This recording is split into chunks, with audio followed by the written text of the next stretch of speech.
Yep. Where did I put my stuff? How to squat. Let's go. Today, we're going to be teaching you the ways of the squat. The squat is one of the big 3 lifts and probably the most neglected one. We're gonna go through some steps of how to begin squatting, you know, some key points of what to think about, how to maybe improve your squat if you're trying to get into it. Maybe you're just not doing it right. Everyone's heard of the squat. True. But not everyone does the squat. So yeah, as you said, we're going to teach you the squat for perfect form, for perfect growth and strength gains. True. Okay, step 1 is hand position. Hand position. Now, let's move this up. The first thing you do when you are squatting is you walk towards the rack, right? Come on. Imagine you are the squat rack and I'm the squatter. First thing you do is put your hands on the bar. Okay. The most important thing about putting your hands on the bar is where you put them. And what you should do is hold as close together as your shoulder mobility lets you. Yeah. Because that way you have back tightness, which we'll cover later. So for me, I measure out with my thumbs. I kind of use this bit of my thumb here on that line. Bang. And come in. Close as possible. Close as possible. Step 2. Step 2, bar position. Where's in caps? Okay. Bar positioning. So there are 2 main ways I think that people kind of place the bar on their back. With high bar, which has more in your high, like upper part of your traps, I would say. And then low bar, which is kind of much, obviously, lower. Come in. I reckon most people squat high bar. If you come closer, you see this is the trap. That's what the bar is resting on. Yeah, that's a high bar. Low bar, I would say, is probably like, yeah, maybe? So now you see here, that's the rear delt. So when you're low bar squatting, you're resting on the rear delt. yeah. And that's used more by people with longer femurs. Yeah. Like, if you've got a longer femur, then when you come down, you're gonna have to be more bent over for your center of mass to be lined up. There's a really good video that we found that we'll probably maybe We'll stitch it in. Yeah. Wait, do an example. Okay, high bar. So there's a high bar squat. You see how the bar is resting on the traps. And the squat is a lot more upright. And then a low bar. Yeah, low bar now it's resting here. So he's bent more forwards to keep the bar, the weight in more of a center of the mass position. And it's much more leaned over. And there's a lot more hip. Low bar is like, you're leaning like way more forward, so we'll talk about it later, but the bar part is, you know, much easier that way. So Next step, step 3. Pull the plugs under the bar. Okay, under the bar. So, say you've got into a position, you've lined up with your hands and everything. Perfect. And then, under the bar, you need the bar to be evenly spread across your shoulders. So what I do is I use my thumbs here, and I make sure that they are lined up and even on both sides. Because I've already measured my hands, I know that our hands are the same width, apart from the center of the bar, you see. So, when I measure them to my shoulders, I know I'm perfectly in the middle, and I'm not going to be going like this. So, say if I was like here, I'd be falling this way. So once you're in the center, you want to think about your foot positioning. You want your feet to be positioned perfectly under the bar, so your weight is straight down and up. So that when you unrack the weight, you're not going to fall back, forwards, sideways. yeah. You know, try squatting a few times, and then once you've found what's comfortable, try and find like key things that can remind you, oh, this is where my hands go, this is where it goes on my back. You know, try and find key like signifiers that like help you remember where to put your hands and things like that. Yeah, the more you train them, the more it will ingrain into your head, which is why you should train with form before weight. Because once you have that perfect form set that is perfect for you, for your body type, then you should never fail a squat because of your form. Yeah, reducing injury is like a must with squats because it's such a full body exercise. I think it's one of the ones that you can really injure yourself on if you're not doing it properly. Central back, and then feet. How do I explain? Keep the chain.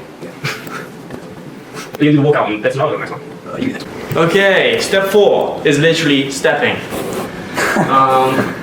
So this will be your walkout for squats. So once you've done all of these and you're nice and comfortable under the bar, you're going to be walking away from the rack. So step out. Okay, you're under the bar, blah blah blah. So when you get under the bar as well, feet positioned, you kind of want directly underneath you. And you don't want to have like one foot in front. That's one foot in front. You kind of want both next to each other, below you, so you're nice and stable. Planted. Good. Unrack the bar. You kind of want to do it in 2 steps, really.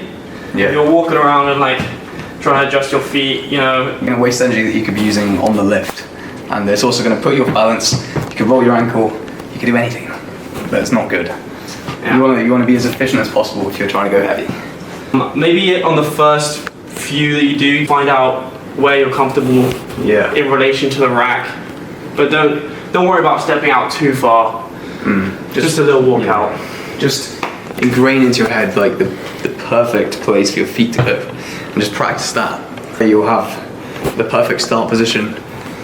You know, if you have 1 foot more out, then you might go down. You might have knee cave, but we'll cover that in a bit. Yeah. I think this is one of those things that will become more muscle memory. Exactly. So like the more you do it, the more you'll find what's comfortable for you. Yeah. Next step, bracing, and this is arguably the most important step of a squat or any compound lift, because bracing protects your core, protects your back, and your form. You want your back to be like a rod of metal. If you brace properly, you're not going to come down and fold like this on the way back up. Because your back is tight, straight, and it's not going anywhere. Okay, step 5. Brace. We brace. How do you explain this? I feel like this is the thing that most people get wrong when they lift. Yeah, I think it's quite hard to get right. A lot of people they tighten their core, but they pull in. And what you want to do is you want to like push out like you're bloated. You want forward and backward and lateral expansion of your stomach. You want to just be like the Michelin Man. A good way to check that you're doing it right is with a belt. Crusty. Excuse the crusty belt. Crusty belt. But I don't know where mine is. Yeah, go on, put the belt on. Okay. I'm not putting that one on. So you can do this without a belt. Bracing without a belt is fine. Yeah. But I think this way, just to show you, with a belt, you can really feel where your brace is.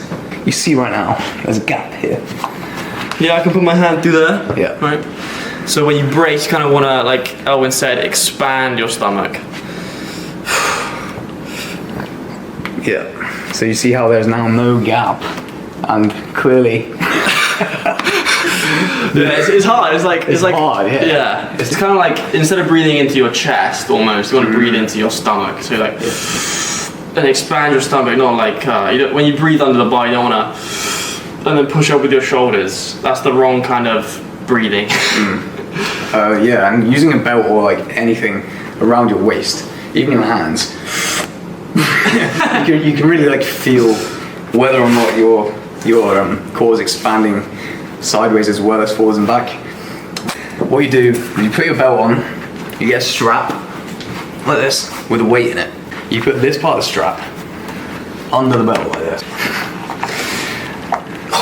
Obviously, if you just let go now, yeah, it's gonna fall down like that. Okay, but if he has a proper brace, which hopefully you do, then you can see the weight's not going anywhere. And what does that mean? That means he's bracing properly and he's fully expanding out against the belt. This is a kind of shit belt. I can let you rip it. Yeah. Because you see this one's Velcro. I don't recommend buying a Velcro belt if you're going to buy one. Okay. So, you see, I ripped it. Because I'm bracing against the belt and I'm fully expanding out to try and fill the gap between me and the belt.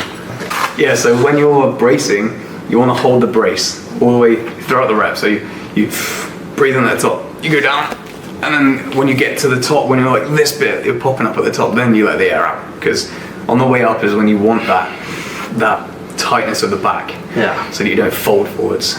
Step 6 is the bar movement on the squat. Alright, give me that. Bar move. Bar movement. Okay.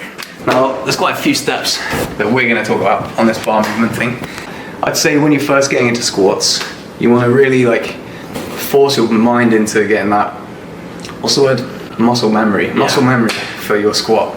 And then that way, you get it perfect every time. And a good way to do it is on the descent of the squat. You go as slow as possible. Because it allows you to really like feel, because going slow on the way down, it'll force your body into the most optimal position. If you go slow, you're not going to be going, back and forwards because you're balancing. Yeah, you're keeping it under control. Yeah, come to the side. So, walked out, all nice and good position with the feet. So if you go down slowly, he braces, slowly goes down. See how the bar doesn't, travel like around and down. Just goes straight down in a single line. If I wasn't going slowly and I was just going like wherever, then I'd go like this.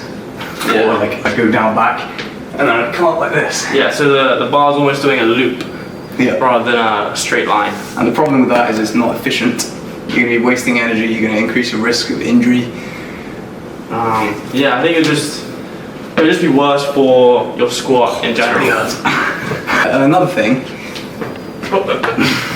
to increase your back tightness is you want to, on the way down, you want to think you're trying to bend the bar over your shoulders, like you're pulling it down. And that way you're going to keep the lats tight, which is going to keep everything else in your back tight. Reduce the risk of folding. Step 7, butt wink.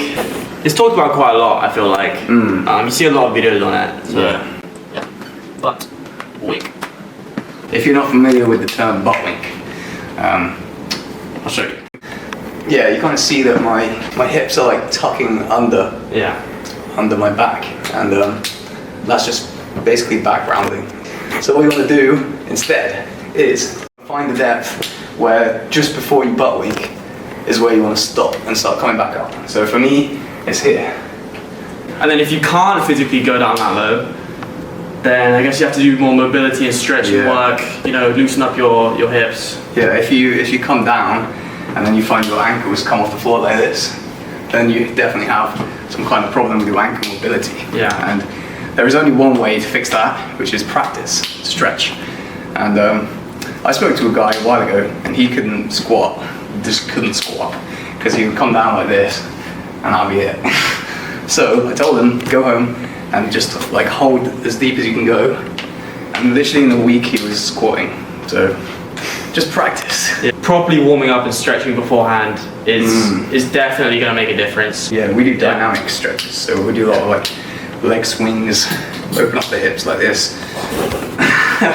I also like roll my ankles around, just stretch them out. Because your legs are just such a big muscle. Yeah, like, it's such a technical lift, which uses like your entire body basically. And I also warm my lats up before a squat because I'm trying to keep my back tight. So I want everything to be warmed up, so I have no risk of injury. Yeah. So, camera died. Yeah, the camera died down there. So we're on the mobile again. So anyway, I'd say that is the main 7 important things that you should focus on a squat. And it sounds like a lot, but they will kind of come naturally anyway. Yeah. This is more of like a guide for like very specific things you might not be certain on. Yeah, maybe next time you do squats, just think about, one of these things that you have to work on, and just do one of these at a time. Yeah. Don't worry about going through all of it at the same time. Just pick one, try and improve that one, and then build up from there. Yeah. And always start on your form, focus on your form instead of your weight, especially when you're a beginner. It's just going to lead to growth in the wrong ways, injury. Bang, you're out. And then you're a beginner again when you come back. So just stick to the basics. Don't let your ego get ahead of you. True. Key points. Yeah. So key points to take away from this are these things. Let's do it. So, hands. Remember, what the hell did I say? Hands. Is that hands? Hakwas. Hands. Oh, hands. I'm sure. Hands. Hands as close as possible on the bar. bar, high or low bar? How long femurs you got? Yeah. Okay. Under the bar. Feet. You put feet. Uh, Feet and back. feet. Yeah. Feet and back. Yep. And Step out. we should put walk. Walk out. Walk out is very important because if you fuck up your walkout, then you fuck up your lift. Yeah. Little things can really affect like the overall squat. Like if you just accidentally catch the rack on the walkout, you know that can set you off. Just Yeah, it really does. put you on edge. I've done it, and if you just honestly walk out when you fuck the walk out, you're like wait. When you fuck up the walkout, you're like I don't know. You lose like the mindset you had. Well, you lose the walkout. When you fuck up the walkout, you kind of lose your mindset. You're like what the fuck? I fucked it up, and then you're like trying to get your feet in the right place. I actually did that. I'll put up the video. Future Owen. Next important thing to take. Brace. Race. Things like race. Race. Oh yeah, race. The big one. The big B. The big one. Yeah. I think that's pretty much what can make or break your lift almost. Way back. Back. Yeah. Yeah. You just really want to think about the back line. That's your line. Just imagine your back turn into a fucking pole. Turn it into a pole. You just want to be solid. You want to be really solid. Yeah, you don't want to be like loose So and floppy. solid. You want to be hard. Yeah. Let's do bar again. Bar again. Okay. Bar pause. Bar positioning. Now we're talking about the bar path. We're moving the bar. Straight down and up. And something that is get someone else watching the other side. Or you feel from the side. Yeah. Chance of injury. Butt wink. Butt. Butt. Yeah, you might be squatting well, but maybe you're butt winking. Again, you should probably film your sets so you can get an idea of it. Yeah. And there's nothing wrong with cutting some depth. If you're butt winking. If you're Yeah. I think. Yeah. And yeah, you don't have to squat to powerlifting level depth. You don't have to squat to Olympic level depth. Just squat to where your depth is. Yeah. And then you can. Help me beat. Yeah. You can always improve your depth. Go deeper. You know, work on that. Stretching. What the fuck? Okay. That's pretty much it. Stretch the butt. What the fuck? Okay, so every bodybuilder ever has squatted as part of their training because squat is the best quad builder. Complex. Said so. Yeah, there we go. Get some pretty legs. So if you want to be a bodybuilder, you got squat. If it's Smith squat, Smith machine squat, barbell squat, dumbbell squat, hack squats, just squat some way. And at the beginning of your session. Yeah. This is perfect. Big warm up, build strength, release testosterone because you're lifting heavy. True. Jokes, skip, squats. Yeah. I'm pretty sure we got everything. Yeah. So that's how to squat and get big and strong. Yeah. I'm qualified. Yeah. Qualified teacher, right? Yeah, that's it. I mean, that's pretty much. Yeah, if you miss anything, let us know. Yeah. I guess we can decide that in more editing. Maybe, yeah. Yeah, so summary is effective form before you lift heavy. Squat. Don't skip legs. And Yeah. yeah. There we go. Yeah.